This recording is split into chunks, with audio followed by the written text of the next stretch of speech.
죄송합니다. 어머님 조심하겠습니다. 순애는 고개를 숙이며 대답했습니다. 반항할 힘도 변명할 용기도 없었어요. 그저 하루하루를 버텨내는 것만으로도 벅찼거든요.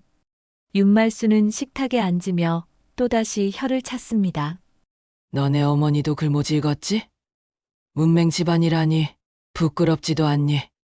우리 집안에 그런 피가 섞여서 애들까지 영향받을까봐 걱정이다.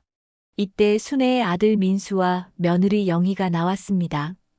민수는 아버지를 닮아 말이 없는 편이었고 영희는 시어머니 앞에서는 늘 조심스러워했어요. 하지만 정작 순애에게는 그리 다정하지 않았습니다. 어머니, 오늘 은행 가실 거면 저랑 같이 가세요. 혼자 가시면 또 서류 못 읽으셔서 헤매시잖아요. 직원들도 귀찮아해요. 영희의 말에 순애는 또다시 움츠러들었습니다. 은행에 갈 때마다 글을 읽지 못해 직원들에게 도움을 청해야 했거든요. 그럴 때마다 사람들의 시선이 따가웠어요. 동정 어린 눈빛도 있었지만 때로는 귀찮아하는 표정을 보이는 사람들도 있었습니다. 괜찮다. 나 혼자 갈 수 있어. 다들 바쁜데 무슨. 혼자 가서 뭘 하세요? 또 헤매고 다른 사람들한테 패 끼치실 건가요? 요즘 시대에 글 못 읽는 사람이 어디 있어요? 순애는 아무 말도 할 수 없었습니다.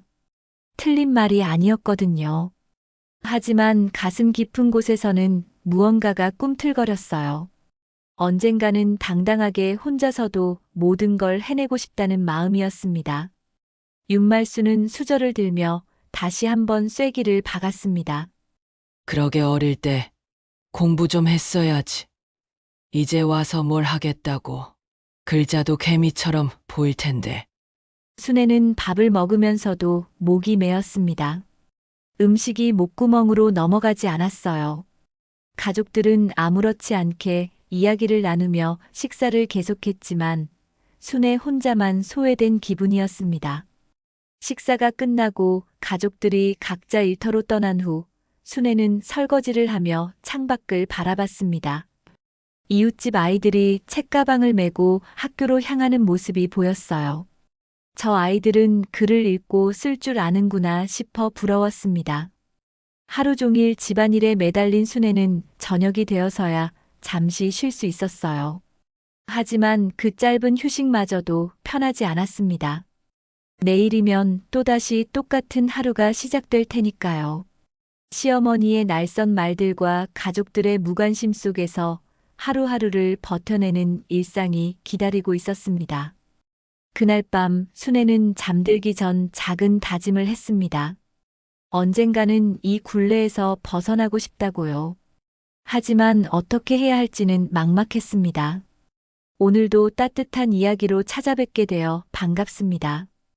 이야기가 시작되기 전에 무료인 구독과 좋아요 한 번씩 눌러주세요. 새벽 5시 박순애는 늘 그랬듯 어둠 속에서 눈을 떴습니다. 70평생을 살아온 몸이지만 하루도 게으름을 피운 적이 없었죠.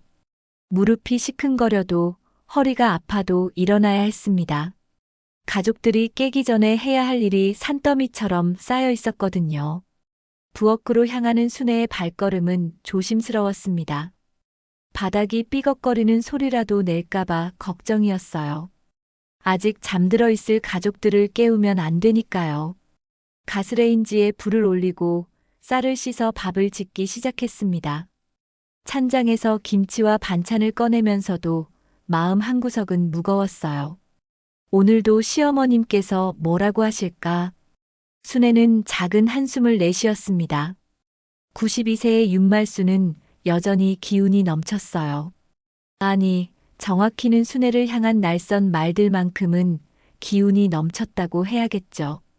40년 넘게 한 집에서 살았지만 시어머니의 눈에 순애는 여전히 부족한 며느리였습니다. 순애는 어릴 적을 떠올렸습니다. 가난한 농가에서 태어나 6남매 중 둘째였던 순애는 학교에 갈 나이가 되어도 집안일을 도와야 했어요. 남동생들은 학교에 보내주면서도 순애에게는 여자애가 뭘 그리 배워서 하냐며 일손으로만 여겼죠. 16세 중매로 민순의 집에 시집 와서는 더욱 바빠졌습니다. 아이를 낳고 키우느라, 살림을 꾸려가느라 하루하루가 전쟁 같았어요. 그렇게 평생을 살아왔는데 언제부터인가 그를 모른다는 것이 이렇게 큰 벽이 되어 있었습니다. 병원에 가면 접수증을 읽지 못해 헤매고 은행에서는 서류를 이해하지 못해 창피를 당했죠. 시장에서도 가격표를 읽지 못해 바가지를 쓸 때가 많았습니다. 아침 준비를 마치고 거실로 나온 순애는 시어머니의 방문 앞에서 살짝 멈춰 섰습니다. 안에서 들려오는 작은 기침 소리가 오늘 하루의 시작을 알리고 있었어요. 곧 방문이 열리고 윤말순이 지팡이를 짚고 나왔습니다. 여전히 꼿꼿한 자세였지만 얼굴에는 불만이 가득했어요. 또 늦잠 잤구나, 순애야. 해는 벌써 중천에 떴는데 이제야 부스럭거리고 있고. 아니에요, 어머님. 벌써 아침 준비 다 해놨습니다. 밥도 다 됐고요. 말대꾸는 내가 무슨 교육을 받았다고 그런 식으로 대답해. 글도 못 읽는 주제에 말만 늘었네. 순애의 가슴이 뜨끔했습니다. 평생 들어온 말이지만 여전히 아팠어요. 학교에 다닐 나이에는 집안 사정이 어려워서 결혼 후에는 육아와 살림에 치여서 글을 배울 기회가 없었습니다. 하지만 그게 부끄러운 일인지는 몰랐어요. 아니, 부끄럽다고 생각하고 싶지 않았죠. 죄송합니다, 어머님. 조심하겠습니다. 순애는 고개를 숙이며 대답했습니다.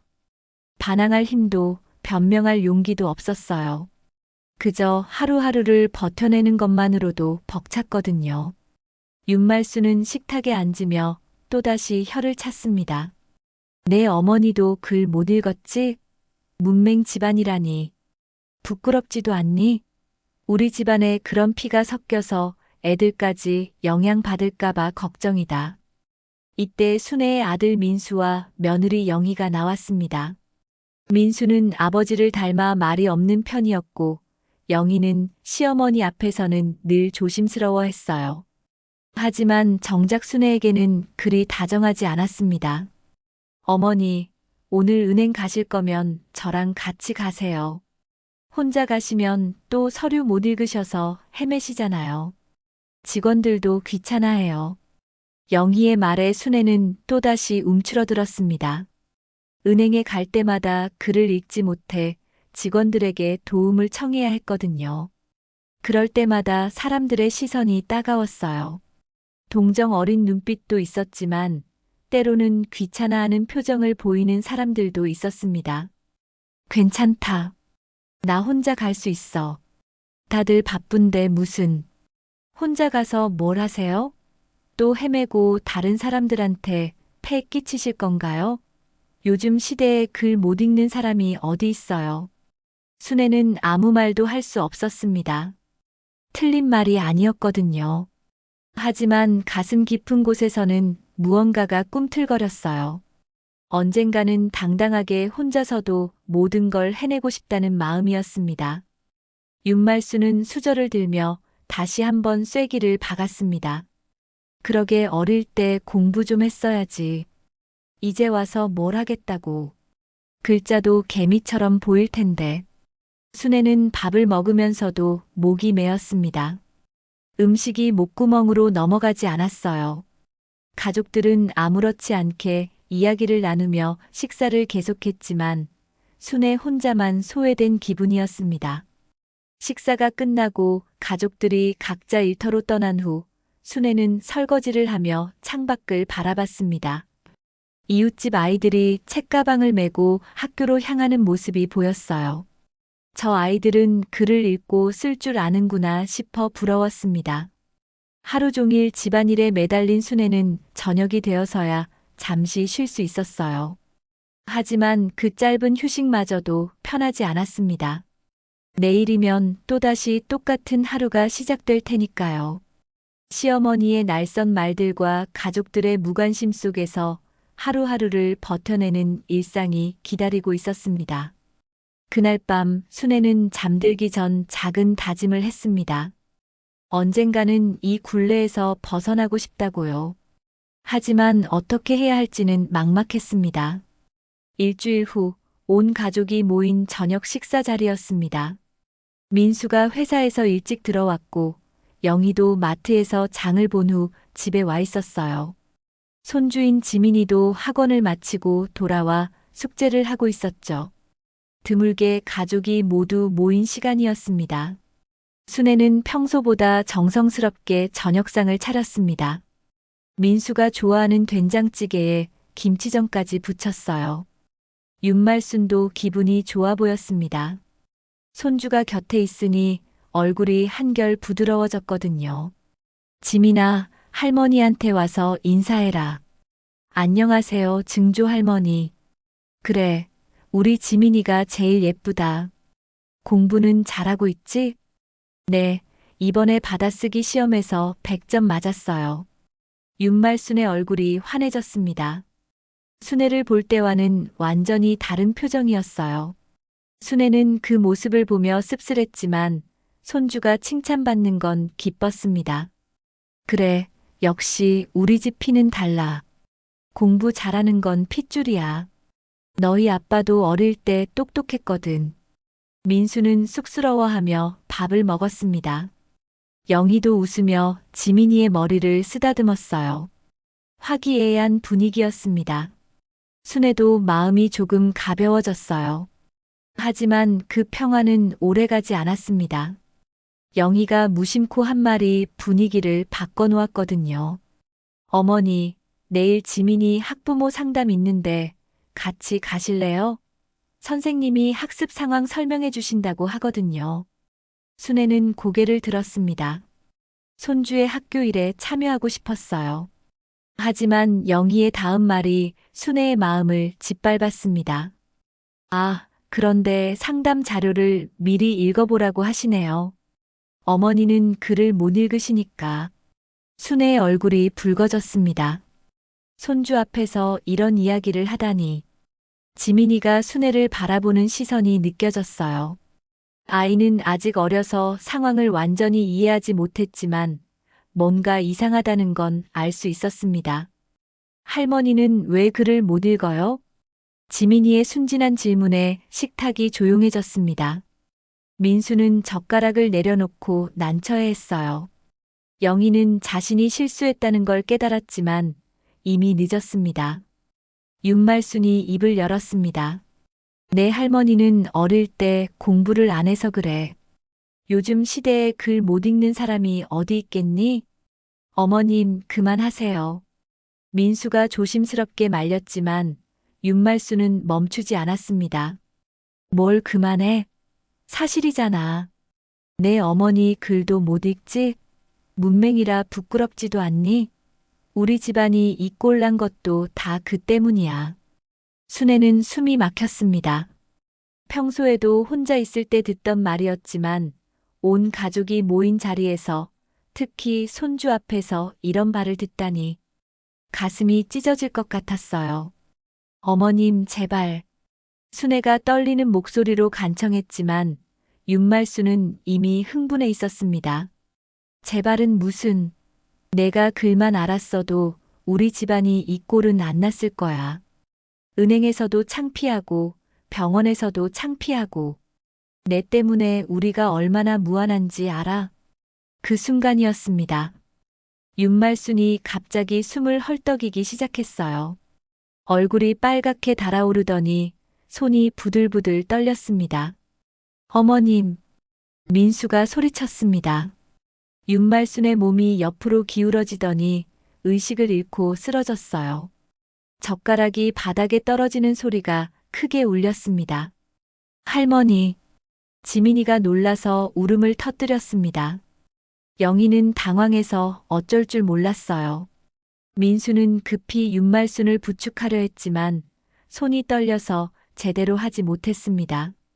그때 순애가 본능적으로 움직였습니다. 평생 집안일을 하며 단련된 몸으로 재빨리 윤말순에게 달려갔어요. 윤말순의 머리를 조심스럽게 받치고 맥박을 확인했습니다. 민수야, 빨리 병원에 전화해. 영희는 지민이 좀 봐. 순애의 목소리에는 놀라운 침착함이 있었습니다. 평소 조용하던 순애가 이렇게 단호하게 지시하는 모습을 가족들은 처음 봤어요. 구급차가 도착할 때까지 순애는 윤말순의 곁을 지켰습니다. 손을 잡고 이름을 불러가며 의식을 차리도록 했어요. 평생 자신을 무시하고 괴롭혔던 시어머니였지만 이 순간만큼은 그런 감정을 잊었습니다. 어머님, 괜찮으세요? 어머님. 윤말순이 서서히 의식을 찾았습니다. 하지만 여전히 몸은 축 늘어져 있었어요. 구급대원들이 들것에 윤말순을 옮기는 동안 순애는 계속 손을 잡고 있었습니다. 같이 가실 분 한 분만 타세요. 구급대원의 말에 민수가 나서려 했지만 순애가 먼저 구급차에 올랐습니다. 내가 갈게. 너희는 지민이 챙기고 뒤따라와. 병원으로 향하는 구급차 안에서 순애는 윤말순의 손을 꼭 잡고 있었습니다. 의식은 있었지만 말을 하지 못하는 윤말순을 보며 순애는 복잡한 감정에 휩싸였어요. 평생 자신을 괴롭혔던 사람이지만 이렇게 쓰러져 있는 모습을 보니 미움보다는 연민이 앞섰습니다. 어쩌면 이것이 운명의 아이러니였을지도 모르죠. 병원에 도착해 응급실로 들어가는 순간 순애는 예감했습니다. 앞으로의 일상이 완전히 바뀔 것이라는 걸 말이에요. 응급실의 하얀 불빛이 순애의 얼굴을 비쳤습니다. 의사들이 분주하게 움직이는 모습을 지켜보며 순애는 초조하게 기다렸어요. 윤말순은 산소 마스크를 쓴 채 침대에 누워 있었고 각종 기계들이 삐삐 소리를 내며 상태를 알려주고 있었습니다. 1시간쯤 지났을까요? 담당 의사가 나와서 가족들에게 설명을 시작했습니다. 민수와 영희도 급히 달려와 있었어요. 뇌졸중 초기 증상입니다. 다행히 큰 혈관은 막히지 않았지만 앞으로 꾸준한 치료와 재활이 필요해요.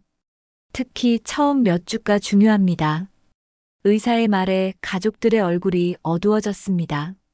뇌졸중이라니. 90이 넘은 나이에 이런 병이 오면 회복이 쉽지 않다는 걸 모두 알고 있었거든요. 입원 기간은 얼마나 될까요?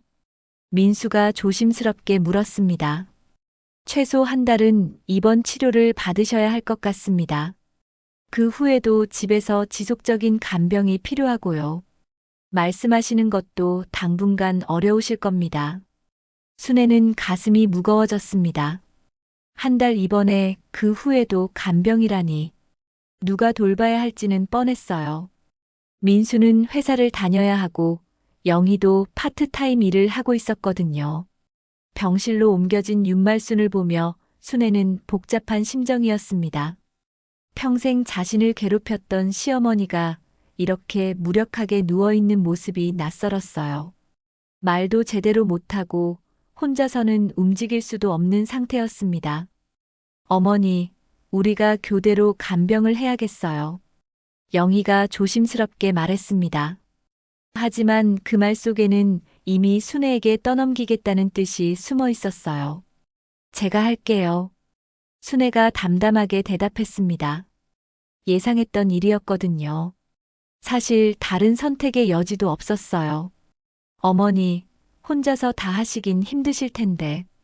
민수가 걱정스럽게 말했지만 진심으로 도와주겠다는 의미는 아니었습니다. 그저 형식적인 걱정일 뿐이었어요. 괜찮아. 내가 돌볼게. 평생 한 집에서 살았는데 이제 와서 남한테 맡길 수는 없잖니. 순애의 말에 민수와 영희는 안도의 표정을 지었습니다. 마음 한구석으로는 미안했지만 사실 다른 방법도 없었거든요. 그날 밤부터 순애의 간병 생활이 시작됐습니다.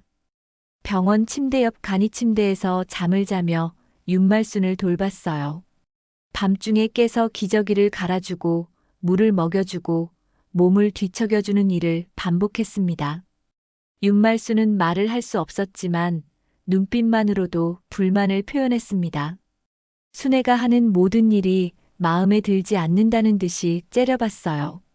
하지만 예전처럼 독서를 퍼부을 수는 없었습니다. 병원에서 며칠을 지내면서 순애는 새로운 세상을 경험했습니다. 간병인들과 간병 가족들을 만나게 된 거죠. 그들 중에는 순애와 비슷한 처지의 사람들이 많았어요. 저도 시어머니 간병하고 있어요. 벌써 6달째네요. 옆 병실 간병을 하던 김씨 아주머니가 순애에게 말을 걸었습니다. 비슷한 나이의 여성이었는데 얼굴에 피로가 가득했어요. 힘들지 않으세요? 힘들죠. 하지만 가족인데 어쩔 수 없잖아요. 그런데 혹시 글 읽는 거 도와드릴까요? 처방전이나 주의사항 같은 거 말이에요. 순애는 당황했습니다. 글을 못 읽는다는 게 그렇게 티가 났나 싶어서요. 하지만 김씨 아주머니의 눈빛에는 동정이 아닌 따뜻함이 있었습니다. 감사합니다. 사실 글을 못 읽어서 병원에서 좀 힘들었어요. 괜찮아요. 저도 옛날에는 그랬거든요. 나중에 배웠어요. 늦었다고 생각할 때가 가장 빠른 때래요. 김씨 아주머니의 말이 순애의 마음에 깊이 박혔습니다. 늦었다고 생각할 때가 가장 빠른 때라니. 정말 그럴까요? 병원에는 자원봉사자들도 많이 왔습니다. 대학생들이 와서 환자들에게 책을 읽어주거나 간단한 이야기를 나누곤 했어요. 그 중에 한 명이 순애에게 관심을 보였습니다. 할머니, 혹시 글 배우고 싶으세요? 저희가 성인 문해교육 봉사도 하거든요. 20살 정도로 보이는 여대생이 순애에게 말을 걸었습니다. 순애는 깜짝 놀랐어요. 이런 나이에 글을 배울 수 있다는 생각을 해본 적이 없었거든요. 이 나이에 무슨 글 공부를. 나이는 상관없어요. 배우고 싶은 마음만 있으면 돼요. 간단한 글자부터 시작해서 천천히 배우시면 됩니다. 여대생은 지민이라는 이름표를 달고 있었어요. 손주와 같은 이름이라 더욱 친근하게 느껴졌습니다. 그날 밤 순애는 윤말순의 잠든 모습을 바라보며 생각에 잠겼습니다. 평생 자신을 무시하던 시어머니가 이제는 자신의 도움 없이는 아무것도 할 수 없는 상황이 되었어요. 아이러니한 일이었습니다. 하지만 순애는 복수심이나 우월감을 느끼지 않았습니다. 오히려 이 상황을 계기로 뭔가 새로운 시작을 할 수 있을 것 같다는 희망을 품었어요. 병원 복도를 걸으며 순애는 벽에 붙은 안내문들을 바라봤습니다. 무수히 많은 글자들이 있었지만 여전히 읽을 수 없었어요. 하지만 언젠가는 저 글자들을 모두 읽을 수 있을 거라는 작은 꿈이 생겼습니다. 그때 순애는 알지 못했어요. 이 간병 생활이 자신의 인생을 완전히 바꿔놓을 계기가 될 거라는 걸 말이죠. 이번 일주일째 순애는 병원 생활에 조금씩 적응해 가고 있었습니다. 새벽 5시에 일어나 윤말순의 상태를 확인하고 간병 일정에 맞춰 하루를 보내는 게 일상이 되었어요. 하지만 여전히 어려운 일들이 많았습니다. 특히 약 복용 시간을 챙기는 일이 가장 힘들었어요. 간호사가 설명해준 복용법을 메모해 두려 해도 글자를 쓸 줄 몰라서 그림으로 표시할 수밖에 없었죠. 하얀 알약은 동그라미, 노란 알약은 별표, 이런 식으로요. 할머니, 오늘도 약 시간 헷갈리셨죠? 간호사 박 씨가 친절하게 물었습니다. 순애는 고개를 끄덕이며 미안해했어요. 죄송해요. 자꾸 실수하게 되네요. 괜찮아요. 처음에는 다들 그래요. 그런데 혹시 글자 공부에 관심 있으세요? 우리 병원에 자원봉사 선생님들이 계시거든요. 순애의 마음이 움직였습니다. 며칠 전 여대생 지민이가 했던 말이 떠올랐어요. 하지만 선뜻 대답하기는 어려웠습니다. 이 나이에 무슨. 나이는 정말 상관없어요. 여기 계신 동안 시간도 많으시고 배워두시면 앞으로 도움이 많이 될 거예요. 그때 윤말순이 침대에서 신음소리를 냈습니다. 말을 할 수는 없었지만 순애를 부르는 것 같았어요. 순애는 급히 시어머니 곁으로 갔습니다. 윤말순의 눈빛이 예전과 달랐습니다. 더 이상 독서를 퍼부을 수 없다는 걸 아는 듯 했어요.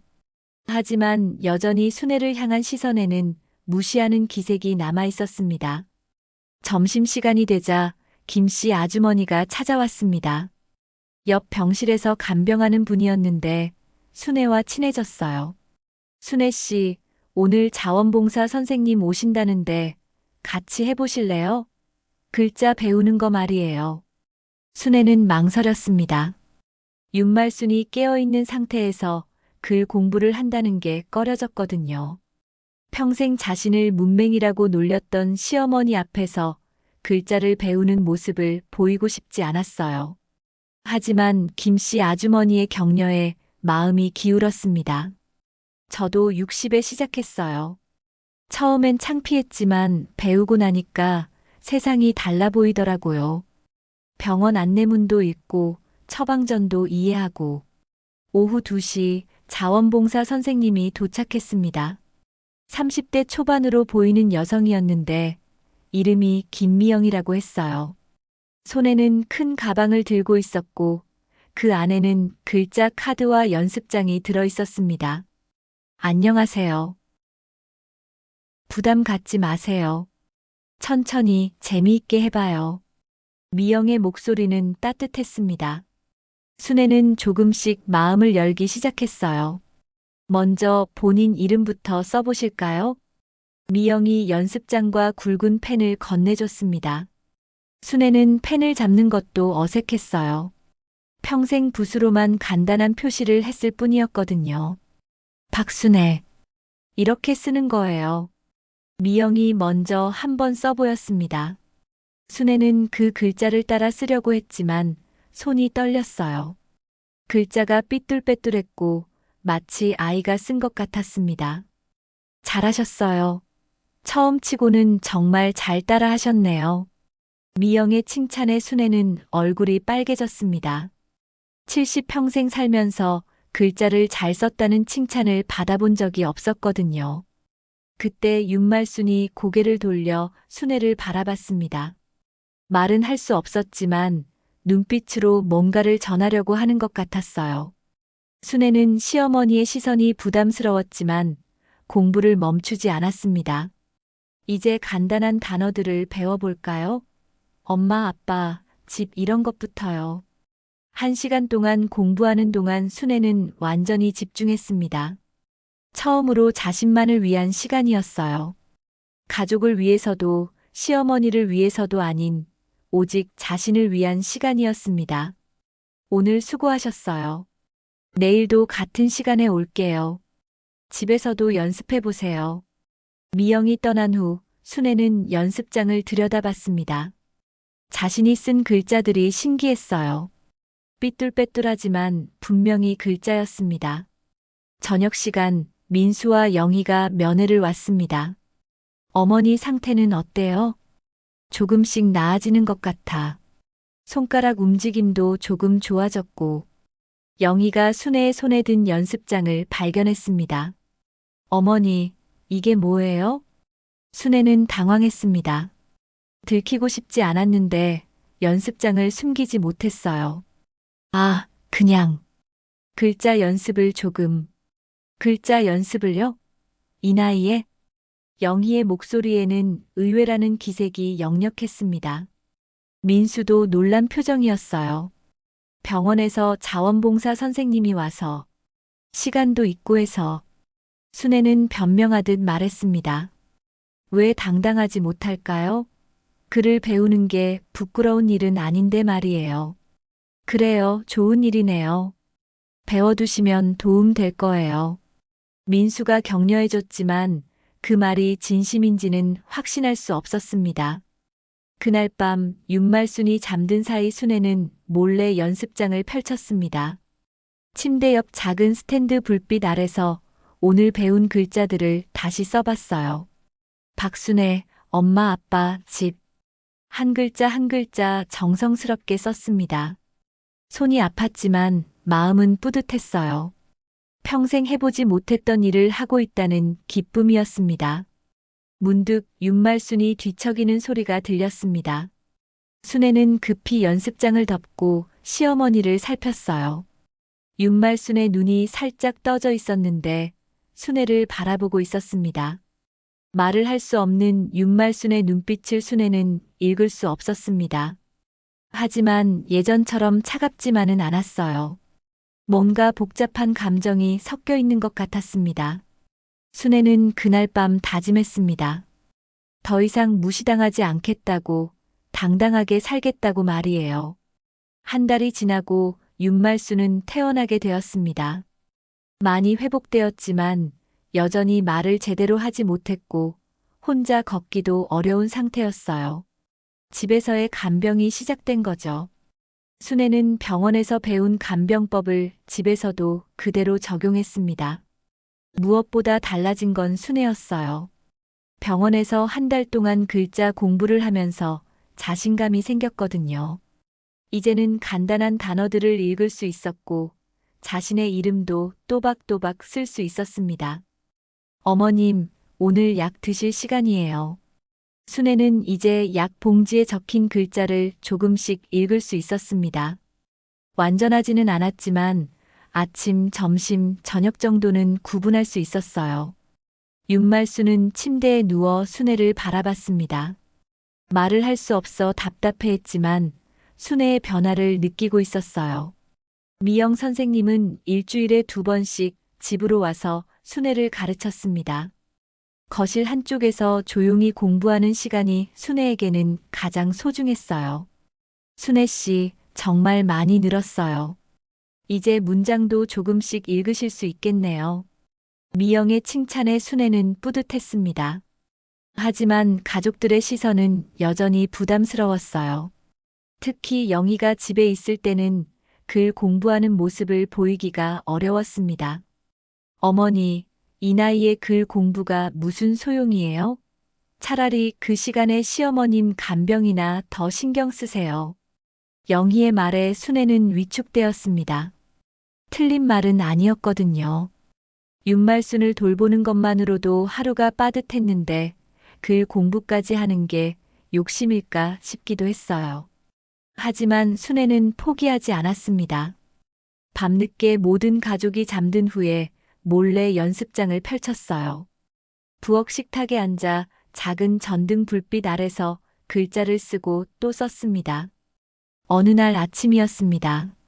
순애가 윤말순의 약을 준비하고 있는데 갑자기 심상치 않은 일이 벌어졌어요. 평소와 다른 약 봉지가 섞여 있었는데 순애는 그걸 알아챘습니다. 이 약은 뭐지? 봉지에 적힌 글자를 천천히 읽어봤어요. 고혈압약 마이너스 혈당 강화제라고 적혀 있었습니다. 순애는 깜짝 놀랐어요. 윤말순이 복용하는 약이 아니었거든요. 이상하네. 혈당 강화제라고 되어 있는데.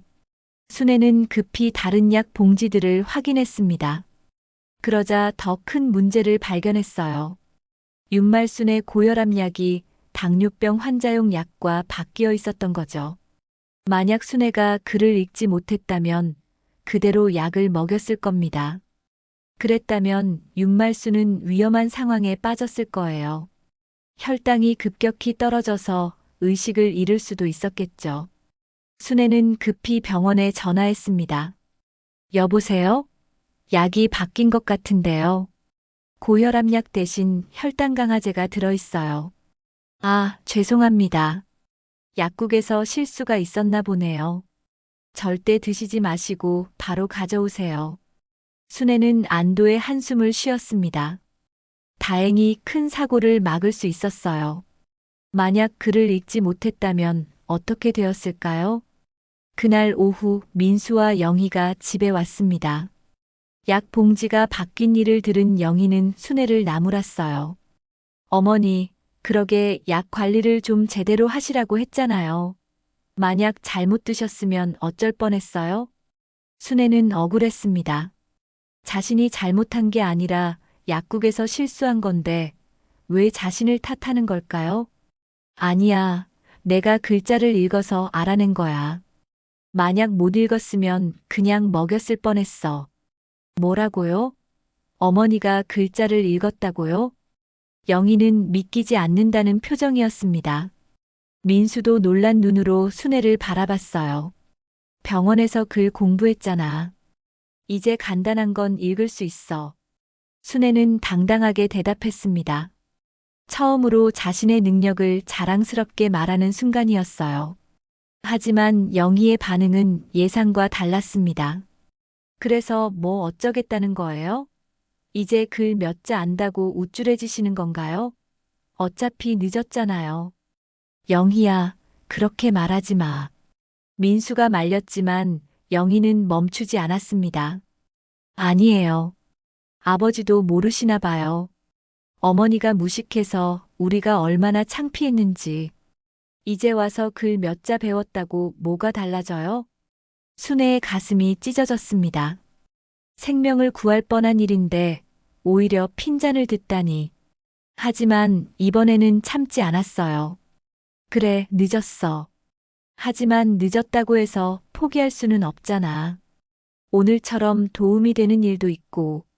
도움이 되는 일이라고요? 어머니가 무식해서 우리 어머니 죽을 뻔했잖아요. 영희의 말에 순애는 말문이 막혔습니다. 사실을 완전히 뒤바꿔서 말하고 있었거든요. 영희야, 그만해. 민수가 화를 냈지만 이미 상처는 깊었습니다. 순애는 더 이상 참을 수 없었어요. 내가 뭘 안다고 그래. 내가 글을 몰라서 힘들었던 게 어디 하루 이틀이야. 하지만 이제라도 배우려고 노력하고 있잖아. 순애의 목소리가 떨렸습니다. 평생 참고 살았던 감정이 터져나오는 순간이었어요. 그때 윤말순이 침대에서 신음소리를 냈습니다. 갑작스러운 소음에 놀란 것 같았어요. 순애는 급히 시어머니에게 갔습니다. 윤말순의 눈에 눈물이 맺혀 있었습니다. 말을 할 수 없어 답답했던 걸까요? 아니면 다른 이유일까요? 순애는 윤말순의 손을 잡으며 다짐했습니다. 더 이상 무시당하지 않겠어. 당당하게 살겠어. 그날 밤 순애는 방 한쪽에서 흐느꼈습니다. 하지만 울음 속에서도 포기하지 않겠다는 의지가 더 강해졌어요. 그날 이후 순애는 더욱 열심히 글을 배웠습니다. 영희의 모진 말이 오히려 독이 되어 더 큰 의지를 불러일으켰어요. 미영 선생님도 순애의 변화를 느꼈습니다. 순애 씨, 요즘 정말 달라지셨네요. 글씨체도 훨씬 안정되었고 읽기 속도도 빨라졌어요. 고맙습니다. 이제 신문 제목 정도는 읽을 수 있어요. 순애는 자랑스럽게 말했습니다. 실제로 큰 글씨로 된 신문 제목이나 간단한 광고 문구는 읽을 수 있게 되었거든요. 윤말순은 여전히 말을 못했지만 순애의 글 공부하는 모습을 지켜봤습니다. 예전처럼 노골적으로 무시하는 표정은 아니었어요. 오히려 뭔가 복잡한 감정이 담긴 눈빛이었습니다. 어느 날 순애는 윤말순의 방을 청소하다가 옷장 깊숙한 곳에서 오래된 상자를 발견했습니다. 먼지가 수북이 쌓인 낡은 상자였는데 무거운 걸 보니 중요한 물건들이 들어있는 것 같았어요. 어머님, 이 상자 정리해도 될까요? 윤말순은 고개를 끄덕였습니다. 아니, 정확히는 별다른 반응을 보이지 않았어요. 말을 할 수 없으니 의사표현이 어려웠거든요. 순애는 상자를 거실로 가져와 천천히 열어봤습니다. 그 안에는 오래된 서류들과 사진, 그리고 몇 개의 도장이 들어있었어요.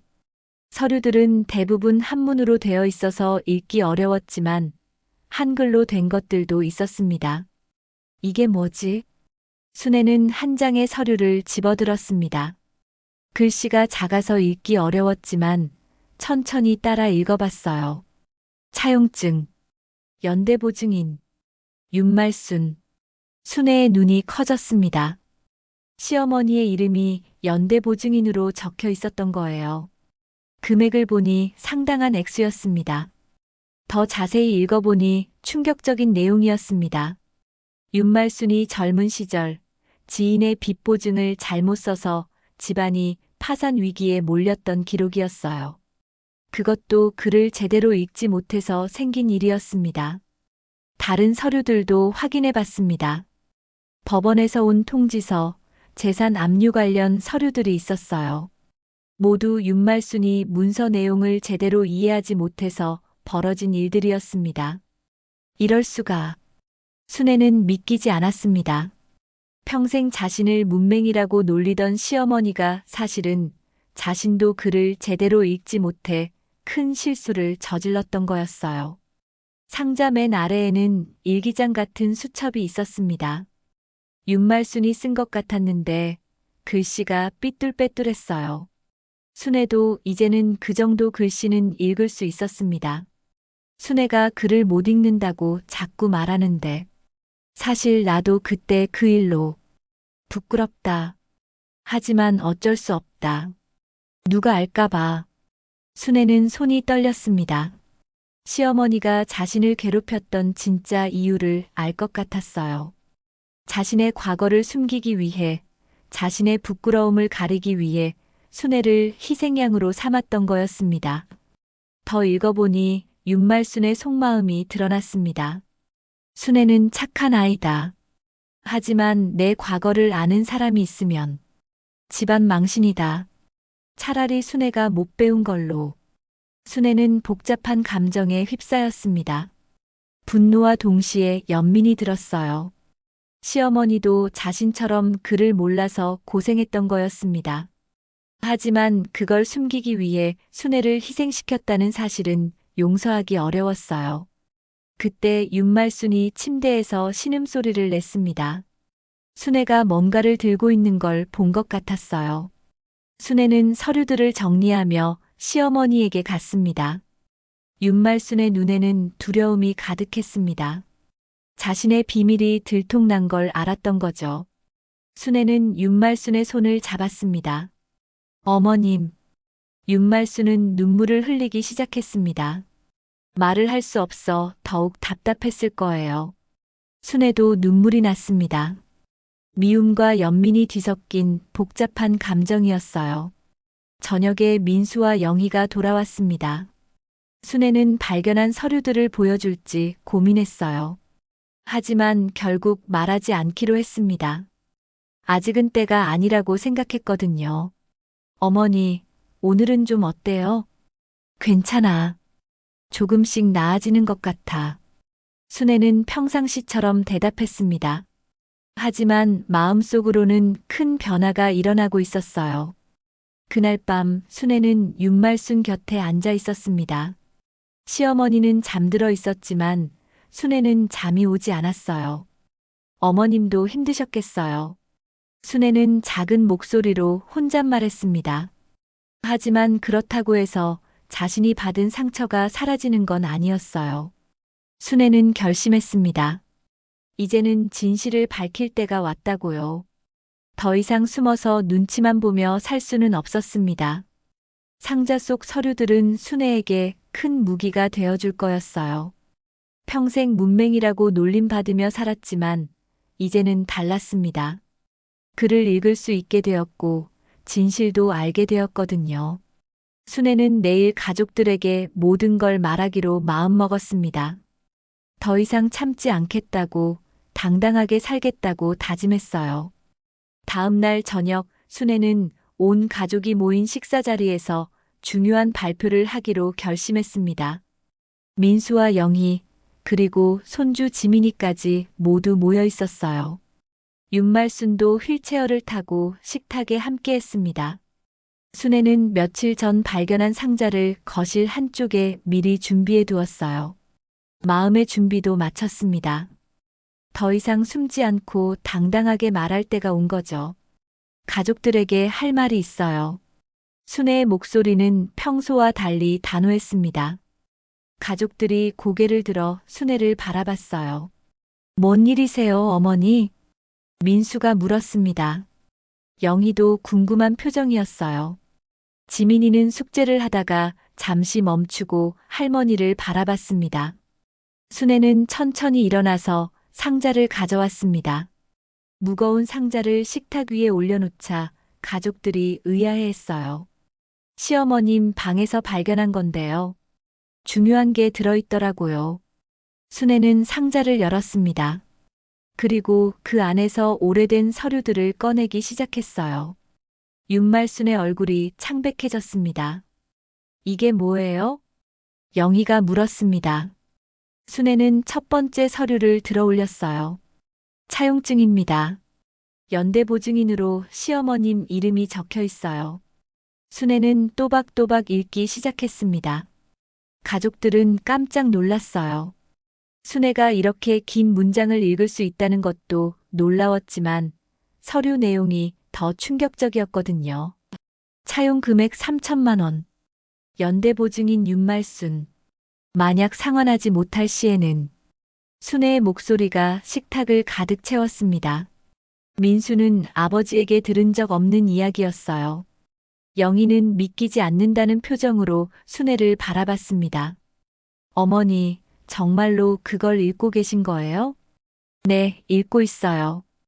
이제 글을 읽을 수 있거든요. 순애는 당당하게 대답했습니다. 그리고 두 번째 서류를 꺼냈어요. 이건 법원 통지서예요. 재산 압류 관련 내용이 적혀 있어요. 시어머님이 빚 보증을 잘못 써서 집안이 어려워진 기록들이에요. 가족들의 시선이 윤말순에게 향했습니다. 윤말순은 고개를 숙이고 있었어요. 말을 할 수 없어서 변명도 할 수 없는 상황이었습니다. 그런데 가장 중요한 건 이거예요. 순애는 윤말순이 쓴 일기장을 꺼냈습니다. 그리고 그 중에서 가장 충격적인 부분을 읽기 시작했어요. 시어머님이 직접 쓰신 겁니다. 여기 적혀 있어요. 나도 글을 제대로 못 읽어서 빚 보증을 잘못 썼다. 하지만 순애에게는 말할 수 없다. 부끄럽다. 식탁이 조용해졌습니다. 지민이도 숙제를 멈추고 어른들을 바라봤어요. 순애는 계속 읽어나갔습니다. 순애를 문맹이라고 놀리는 건 내 과거를 숨기기 위해서다. 사실 나도 글을 잘 못 읽는다. 하지만 인정할 수 없다. 민수의 얼굴이 굳어졌습니다. 평생 어머니를 존경해왔는데 이런 진실이 숨어 있었다니 믿기지 않았어요. 어머니, 정말 그런 일이 있었던 거예요? 민수가 윤말순에게 물었지만 대답할 수 없었습니다.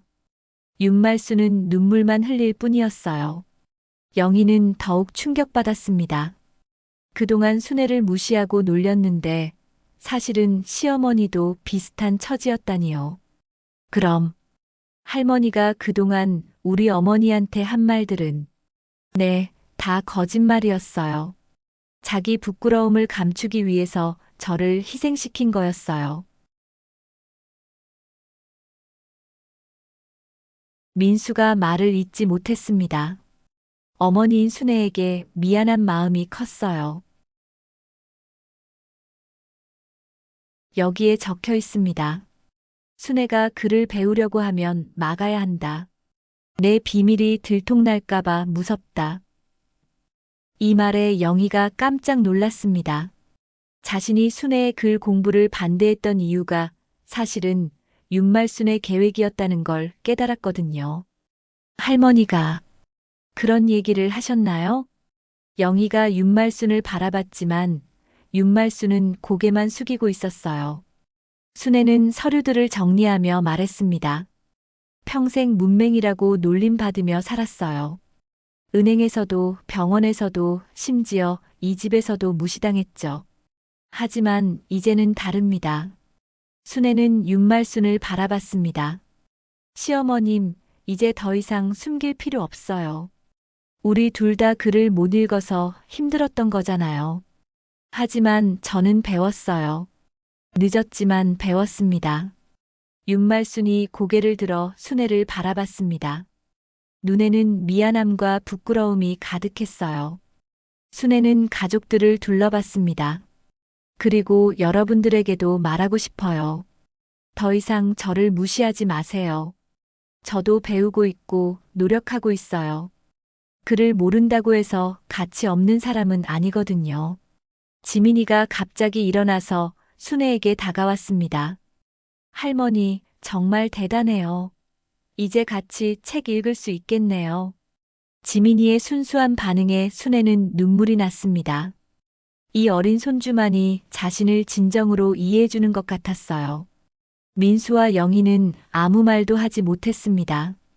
그동안의 자신들의 행동이 부끄러웠거든요.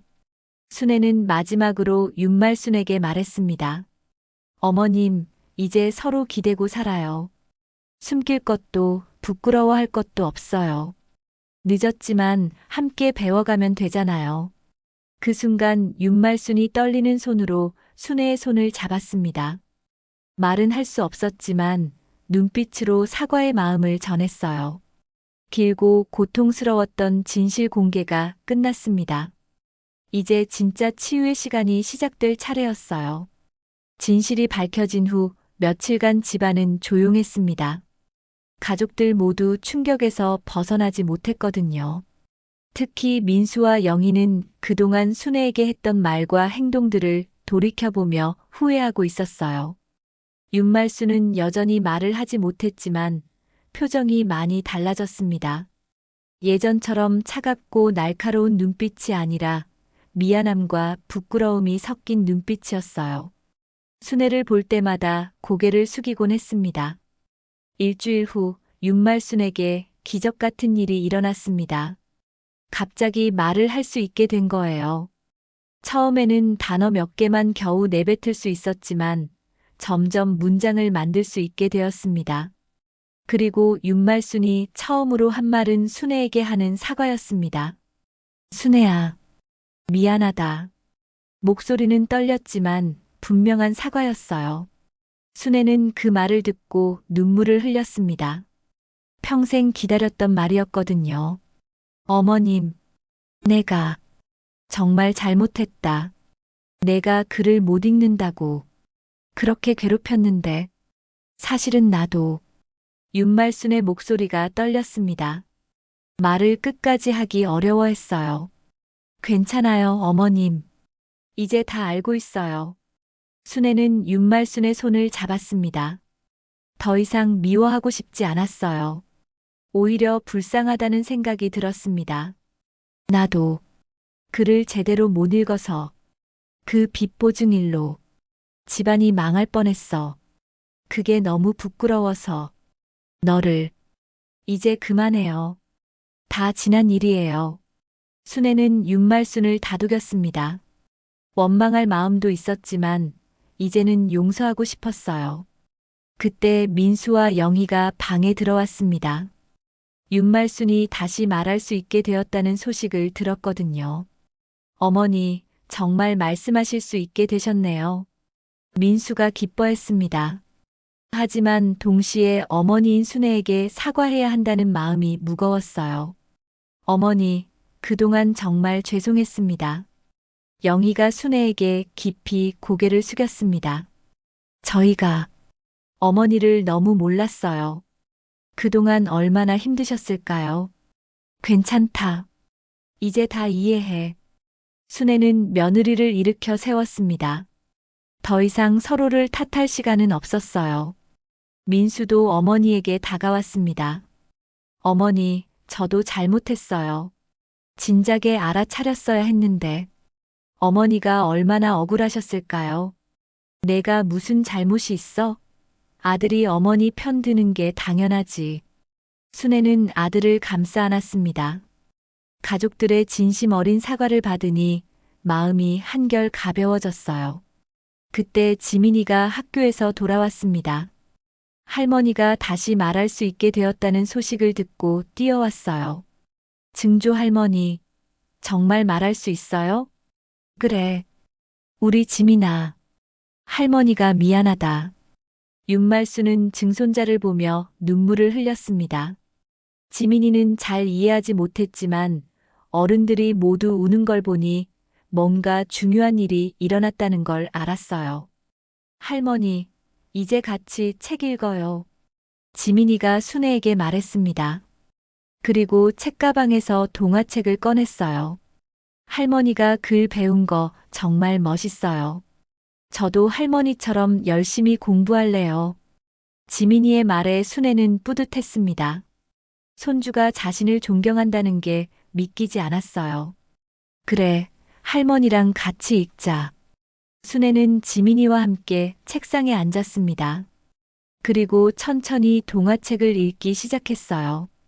때로는 막히는 글자도 있었지만 지민이가 도와주며 함께 읽어나갔습니다. 옛날 옛적에 착한 할머니가 살았습니다. 순애의 목소리가 방 안을 가득 채웠습니다. 가족들은 그 모습을 조용히 지켜봤어요. 한 글자 한 글자 정성스럽게 읽는 순애의 모습이 아름다웠습니다. 윤말순도 침대에서 그 모습을 바라봤습니다. 평생 무시했던 며느리가 이렇게 열심히 공부하는 모습을 보니 가슴이 뭉클했어요. 순애야. 네, 어머님. 나도 다시 배우고 싶다. 글을. 윤말순의 말에 순애는 미소를 지었습니다. 그럼 같이 배워요. 미영 선생님께 부탁드리면 두 분 다 가르쳐 주실 거예요. 정말? 네, 늦었다고 생각할 때가 가장 빠른 때라고 하잖아요. 순애는 예전에 김씨 아주머니가 해준 말을 떠올렸습니다. 그 말이 자신을 여기까지 오게 해준 원동력이었어요. 며칠 후 미영 선생님이 집에 왔습니다. 순애와 윤말순이 함께 글 공부를 하는 첫날이었어요. 할머니 두 분이 함께 공부하시는 모습이 정말 보기 좋아요. 미영은 흐뭇하게 말했습니다. 순애는 윤말순 옆에 앉아 함께 연습장에 글자를 썼어요. 시어머니와 며느리가 나란히 앉아 기역 니은 디 글을 쓰는 모습이 신기했습니다. 어머님, 이렇게 쓰시면 돼요. 순애가 윤말순을 도와주었습니다. 예전에는 상상도 할 수 없었던 일이었어요. 창밖으로 따스한 햇살이 비쳐들었습니다. 거실 한쪽에서는 지민이가 숙제를 하고 있었고 순애와 윤말순은 글자 공부에 열중하고 있었어요. 순애는 더 이상 고개를 숙이지 않았습니다. 당당하게 자신의 꿈을 향해 나아가고 있었거든요. 비록 늦은 시작이었지만 포기하지 않는 마음이 가장 중요했어요. 할머니들, 오늘 정말 열심히 하셨네요. 내일도 함께 공부해요. 미영이 떠난 후 순애는 윤말순과 함께 차를 마시며 이야기했습니다. 어머님, 이제 서로 의지하며 살아요. 고맙다, 순애야. 내가 있어서 다행이다. 두 사람의 얼굴에는 평화로운 미소가 떠올랐습니다. 오랜 갈등과 상처가 치유되고 있었어요. 가족들도 더 이상 순애를 무시하지 않았습니다. 오히려 존경하는 마음이 생겼어요. 그날 밤 순애는 일기를 썼습니다. 서툰 글씨였지만 자신의 마음을 담아 한 글자씩 정성스럽게 적었어요. 오늘부터 새로운 시작입니다. 늦었지만 포기하지 않겠습니다. 순애의 새로운 인생이 시작된 것입니다. 오늘도 저희 채널을 찾아주신 여러분께 진심으로 감사드립니다. 이야기가 마음에 드신다면 무료인 구독과 좋아요 버튼을 눌러주시고 댓글로 여러분의 소중한 인생 이야기도 들려주세요.